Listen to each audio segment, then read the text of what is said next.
Assalamualaikum warahmatullahi wabarakatuh dan salam sejahtera. Kami daripada kumpulan 1 set 5 akan membentangkan kajian tindakan dalam pendidikan. Tajuk yang kami pilih adalah meningkatkan kemahiran bijak sifir dalam kalangan murid-murid 2 Orkid menggunakan teknik gigi riang ria. Baik, grup kami terdiri daripada 5 orang ahli.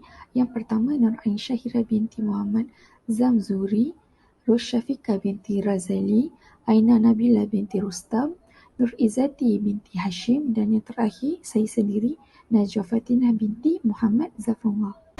Bismillahirrahmanirrahim. Assalamualaikum warahmatullahi wabarakatuh. Nama saya Nur Izzati binti Hashim dan sekarang saya akan menerangkan tentang refleksi amalan PNP yang lalu.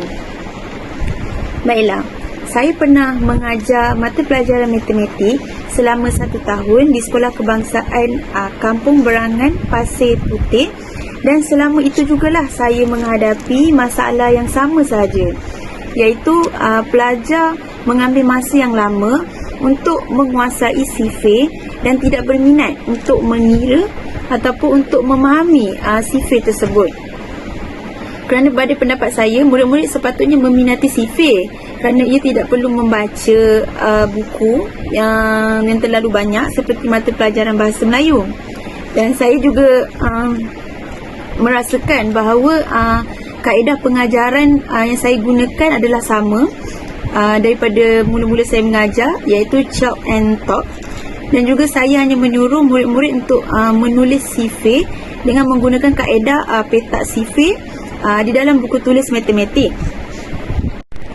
Okey, seterusnya, bukan hanya satu kelas sahaja saya berhadapan dengan masalah seperti ini, tetapi pada kelas yang lain untuk murid tahun 2 yang saya mengajar juga saya menghadapi masalah yang sama.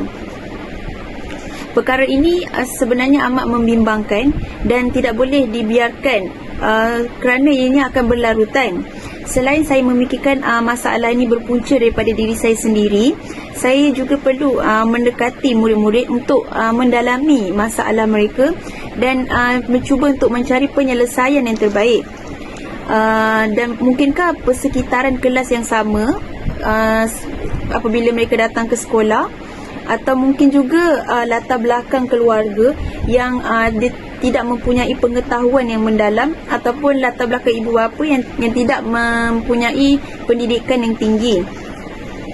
Jadi saya fikir berkali-kali, saya dan ahli kumpulan telah bercadang untuk melakukan satu intervensi atau tindakan untuk kami menghasilkan satu formula ataupun dikenali sebagai teknik sifir gigi riang ria. Baiklah, seterusnya fokus kajian kami adalah seramai 10 orang murid tahun 2 Orkid di Sekolah Kebangsaan Kampung Berangan, Pasir Putih. Kami harus membantu mereka untuk menguasai sifir ni sebelum mereka masuk ke sekolah menengah, kerana ibarat kata pepatah, melentur buluh biarlah daripada rebungnya. Baiklah, teknik sifir gigi riang ria ni merupakan satu teknik ataupun formula yang kami rasakan ianya adalah menarik dan boleh menarik minat kanak-kanak untuk mempelajarinya, kerana teknik ni mereka tidak perlu untuk hafal dan hanya perlu melukis dan mengira gigi yang comel sahaja. Assalamualaikum warahmatullahi wabarakatuh. Saya Nur Aisyah binti Muhammad Zamzuri akan menyampaikan objektif. Saya akan bermulakan dengan objektif di mana kajian ini adalah untuk meningkatkan kemahiran bijak sifir murid-murid tahun 2 Orkid dalam penguasaan sifir dalam subjek matematik dengan menggunakan teknik gigi riang ria. Seterusnya, dari segi objektif khusus, di mana kami tujukan 5 perkara, iaitu pertama, ingin memastikan murid-murid tahun 2 Orkid ni dapat menguasai sifir. Mereka dapat mengingati sifir dengan mudah. Kedua, meningkatkan minat murid-murid tahun 2 Orkid terhadap subjek matematik. Mereka akan lebih suka, mereka akan lebih gemar untuk belajar subjek matematik. Ketiga, membantu murid-murid tahun 2 ORKID untuk meningkatkan prestasi dalam subjek matematik untuk mendapat keputusan yang cemerlang dalam peperiksaan. Keempat, meningkatkan kemahiran murid-murid untuk menjawab soalan matematik dengan tepat dan mudah. Kelima, memudahkan murid-murid untuk menyelesaikan soalan matematik yang berkaitan dengan sifir dalam masa yang sekejap. Ini menunjukkan mereka tidak ada masalah untuk menjawab soalan matematik kerana mereka dapat menguasai sifir-sifir matematik dalam subjek matematik. Okay, seterusnya, sasaran iaitu kami dan ataupun kajian ini dijalankan kepada 10 murid-murid daripada 2 ORKID di Sekolah Kebangsaan Kampung Berangan, Selising, Pasir Putih. Okay, sekian daripada saya. Kawan-kawan saya akan teruskan untuk menyampaikan seterusnya. Okay, sekian, terima kasih. Okey, seterusnya ialah tinjauan awal. Untuk tinjauan awal, kami menggunakan dua kaedah iaitu kaedah pemerhatian dan kaedah latihan. Bagi kaedah pemerhatian, ianya dilakukan semasa sesi pembelajaran, di mana segala maklumat sepanjang pemerhatian tersebut akan dicatat. Seterusnya ialah kaedah latihan.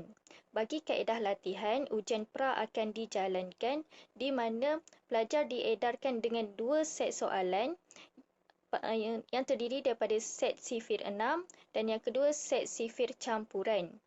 Pelajar diminta menjawabnya pada waktu yang berbeza. Selepas pelajar menjawab, jawapan tersebut tidak akan dibincang bersama pelajar kerana set soalan yang sama akan digunakan pula untuk ujian PUS. Jadi saya, Aina, akan meneruskan lagi pembentaran kumpulan saya dengan pelaksanaan aktiviti intervensi. Jadi intervensi yang kami gunakan adalah intervensi gigi riaunya, di mana ia merupakan satu teknik yang mudah, menarik dan juga interaktif dalam untuk meningkatkan kemahiran bijak sisi dalam kalangan tahun 2 ORKID. Jadi untuk aktiviti yang pertama iaitu aktiviti 1, kami memperkenalkan teknik gigi riaunya. Jadi bagi langkah pertama ini, murid-murid tahun 2 ORKID akan diperkenalkan dengan kaedah gigi riaunya, di mana kaedah ini akan diterangkan dengan menggunakan papan putih di hadapan kelas, di mana gambar wajah untuk teknik ini akan dilukis. Jadi, murid-murid tahun 2 ORKID ini juga akan dibekalkan dengan kertas dan alat tulis ketika aktiviti dilaksanakan lah. Jadi, murid akan melaksanakan teknik gigi riaunya bersama-sama ketika sesi pelaksanaan dilaksanakan. Jadi, untuk aktiviti kedua iaitu soalan latih tulis sifir bagi teknik gigi riaunya. Jadi, setelah murid-murid diajar dengan teknik gigi riaunya, murid-murid akan diuji dengan menggunakan soalan latihan sifir yang akan mengandungi sifir 2 hingga sifir 9. Jadi, tempoh masa yang sama akan diberikan untuk jumlah soalan, untuk jumlah 6 soalan iaitu selama 15 minit untuk menyelesaikan masalah sifir tersebut menggunakan teknik gigi riaunya. Jadi dari setiap perakhiran aktiviti, pemerhatian dan data akan direkodkan. Dan ini adalah untuk mengetahui tahap keberkesanan teknik gigi riaunya daripada menggunakan teknik biasa yang sering digunakan iaitu teknik sifir kotak. Untuk slide seterusnya iaitu jadual pelaksanaan kajian. Di sini telah menunjukkan sebuah guide chart di mana menunjukkan aktiviti-aktiviti yang kami laksanakan untuk merancang kajian inilah. Jadi yang pertama sekali iaitu kelas kajian tindakan di mana telah diadakan pada 25 hingga 26 Februari. Kemudian kami mengenal pasti fokus kajian. Kemudian mengenal pasti objektif dan masalah kajian. Keempat, menentukan subjek kajian. Kelima, menentukan instrumen yang akan digunakan untuk tinjauan awal. Keenam, memilih intervensi yang bersesuaian. Ketujuh, menentukan anggaran pembelajaran kajian dan juga yang ke-8, menghantar kertas kajian tindakan. Jadi, di sini saya telah di dalam kajian ini telah disertakan sekali bulan dan tarikh di mana kami melaksanakan aktiviti-aktiviti tersebut. Jadi saya serahkan kepada pembentang seterusnya. Terima kasih. Baik, untuk menjalankan kajian ini, kami telah berbincang dan mengenal pasti beberapa bahan dan kos yang akan digunakan. Jadual menunjukkan perincian atau detail lengkap bahan dan anggaran perbelanjaan kajian. Yang pertama adalah kertas A4 RM10, 1 rim, dawat pencetak RM80, 1 cartridge. Yang ketiga, alat tulis RM5, 1 kotak. Dan yang terakhir adalah pen marker RM5, 1 bungkus. Yang terakhir adalah alat bantu mengajar atau ABM. Ada 3 ABM yang akan digunakan semasa menjalankan kajian tindakan ini. Yang pertama adalah papan putih atau whiteboard. Yang kedua adalah pembesar suara atau speaker. Dan yang ketiga adalah projektor atau pemancar layar. Itu saja daripada kami. Terima kasih.